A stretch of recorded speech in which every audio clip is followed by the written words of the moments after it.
তো রাতের বেলা আপনি আমারে ফোন দিয়ে ডাকলেন, কোনো সমস্যা? টাকা কি জোগাড় হয়ে গেছে নাকি? আমার কাছে 10 লাখ টাকা থাকলে এত রাতের বেলা আপনার আমি এখানে আসতে বলতাম। আপনার যা লাগবে আপনি নেন, তাও আমার আব্বারে চাইলে দেন। আমার কাছে আর দেওয়ার মতো কিচ্ছু নেই। মানুষ আমার কাছে যা চায় আমি নিজেই আপনারে দিয়ে দিতেছি। আমি খারাপ মানুষ হইতে পারি, 2 নাম্বার হইতে পারি, কিন্তু চাস না আমি। আমার ভিতরে এখনো মনুষ্যত্ব আছে। মানুষ এত খারাপ কেন?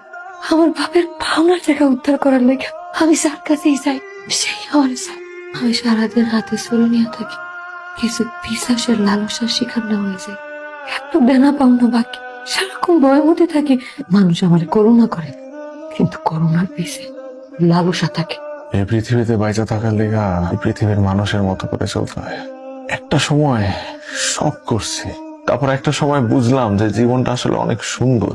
সাহস দরকার, আর পাশে থাকার মতো একটা মানুষ দরকার। শিউলি, আমি আছি আপনার